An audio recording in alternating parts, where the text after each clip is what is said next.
destroyed the shisha bar, which had been built on the roof of a factory.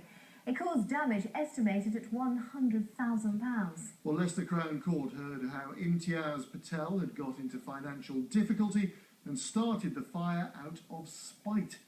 Eleanor Garnier is at the scene of that fire now. Eleanor, good evening. When did all this happen? Remind us. Good evening. It happened late last year, one morning on a Thursday, and the cafe itself was actually closed, but the rest of the building was full with factory workers, and one of them has told me they didn't even know the fire had started until they got calls from people outside on their mobile phones. As the fire burned through the rooftop shisha cafe, workers in the factories below had to flee the building.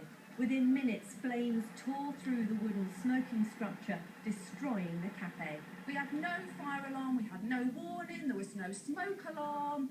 We just had people shouting, fire, fire, and we just got out. It took more than 60 firefighters to tackle the blaze at the Cloud9 Shisha Cafe last October. The smoke could be seen from more than 10 miles away. It was this man, Imtiaz Patel, seen here in the dark cardigan, who started the fire. The jury at Leicester Crown Court took just 1 hour to decide the 28-year-old was guilty of arson and recklessly endangering lives. Big relief, to be honest. Very happy. Kind of bittersweet moment because obviously what we've lost, we can't get back at the moment. But just that fact that we've got justice for our family, big relief really, that's all.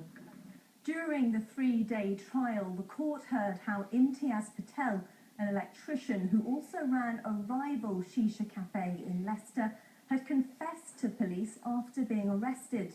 He told officers it wasn't meant to be that big.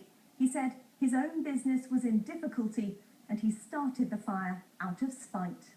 The jury was shown this CCTV footage of Mr. Patel. Using a crowbar, he pulls away panels to get at the CCTV hard drive before cutting the wires and disconnecting it. Then, using petrol, he sets the place on fire. But in court, he denied arson, claiming he'd given a false confession out of fear of death threats from those he thought were responsible. £100,000 of damage was caused and 2 years' worth of work went up in flames. What's left of the Cloud9 cafe is being demolished. The building's owner says it'll be turned back into a flat roof. Imtiaz Patel has been remanded into custody. He'll be sentenced in September. So Imtiaz Patel now waits to find out how long that sentence will be. But Asha Sheikh, who we just heard from in my piece, told me that when the arson attack was carried out, she and her husband were just about to get married. And because they lost all their money, they had to take out a bank loan to pay for that wedding.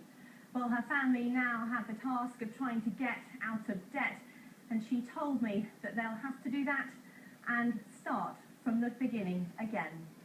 Okay, Eleanor.